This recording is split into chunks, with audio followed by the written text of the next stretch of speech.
Hello everyone, welcome you all complete revision in 9 minutes. So देखते हैं आज का हिंदू हमसे क्या कहता है।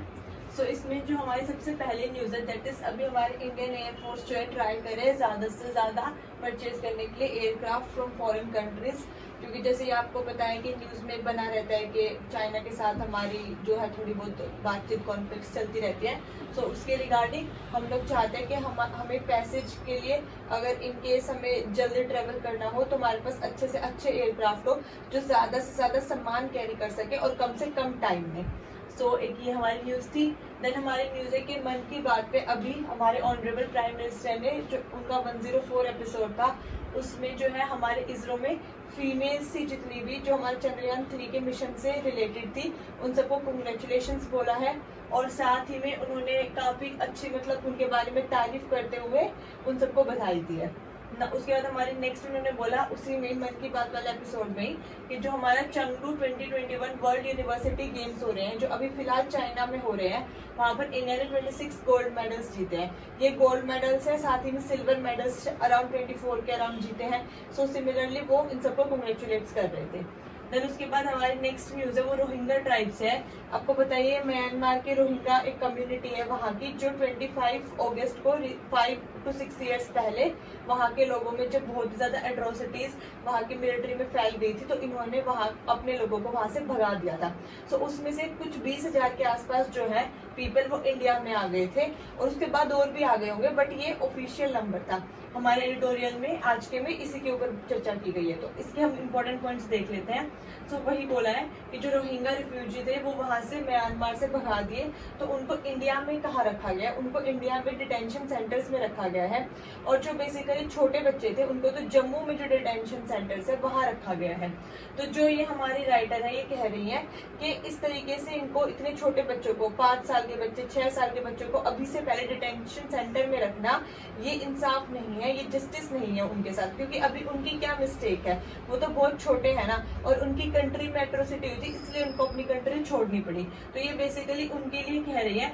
और दूसरा ये कह रही है कि भले ही हमने UNHCR जो है साइन नहीं किया, that is United nation human council for refugees, तो वो इंडिया ने अभी साइन नहीं किया ना। इंडिया कोई रिफ्यूजी के कोई भी जो डॉक्यूमेंट है ऑफिशियली आपकी इंटरनेशनली उसको अप्रूव करता है, बट वो कह रही है कि भले ही हमने वो साइन नहीं किया है बट एज अ ह्यूमैनिटी ये हमारा फर्ज बनता है कम से कम हम छोटे बच्चों को तो एक प्रॉपर जो है अपब्रिंगिंग दे सकते हैं। तो अभी उनको जुवेनाइल जस्टिस होम्स है उनमें रख देते हैं जहाँ पे वो छोटे बच्चों की केयर कर सकते हैं, लेकिन उनको जो एक नॉर्मल बच्चे को एनवायरनमेंट मिलना चाहिए अपब्रिंगिंग के लिए, उसकी प्रॉपर मेंटल डेवलपमेंट के लिए, वो उसको नहीं मिल पा रहा है। ठीक है, कितने सारे बच्चे हैं जो जेल में है अलग अलग कंट्रीज अलग अलग स्टेट्स में इंडिया में। देन उसके बाद हमारी जो नेक्स्ट न्यूज है दैट इज जो चेस्ट है ये हमारा पेलोड था चंद्रयान 3 के ऊपर। तो इसने अभी अभी हमें टेम्परेचर रिकॉर्ड करके वहां के ग्राफ बना के इंडिया पे सेंड किया फोटो। सो उस पेलोड का नाम है चेस्ट पेलोड जो हमारे टेम्परेचर वेरिएशन के वहां के सरफेस का रिकॉर्ड करके हमें भेज रहा है। देन हमारा जो नेक्स्ट एडिटोरियल था दैट इज अभी आपको पता है हमारे हिमालय जो है वहाँ पे कितनी लैंडस्लाइड्स आते हैं, कितने ब्लंडर्स होते हैं। सो उसी के रिगार्डिंग हमारे ऑथर बात कर रहे हैं that is Himalayan blunders that are revising the Himalayas. So उसके रीजंस क्या है, सबसे पहले हम रीजंस डिस्कस कर लेते हैं कि वहाँ पे हम माइनिंग करते हैं, ठीक है, ओवर ग्रेजिंग हो जाती है, एक्सेस में माइनिंग हो जाती है, एक लिमिट तक तो ठीक है, जिसकी वजह से लैंडस्लाइड्स आते हैं, क्लाइमेट चेंज फिनोमिनाज हो गए, सो उसकी वजह से एक्सेस में रेन हो गई।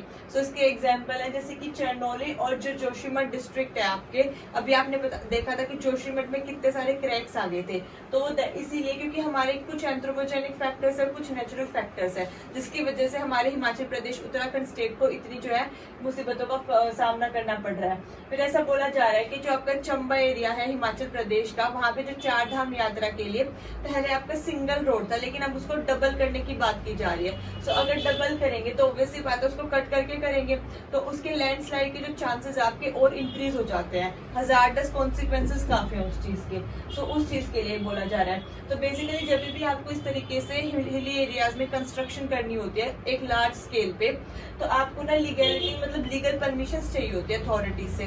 तो 100 किलोमीटर तक के ये लोग प्रोजेक्ट्स बनाना चाहते हैं कंस्ट्रक्शन कंपनीज, लेकिन इनको अगर ये 100 किलोमीटर तक का जो है कंस्ट्रक्शन वर्क दिखाएंगे तो इनको जो है क्लियरेंस मिलने में काफी टाइम लग जाएगा EIA से, ठीक है।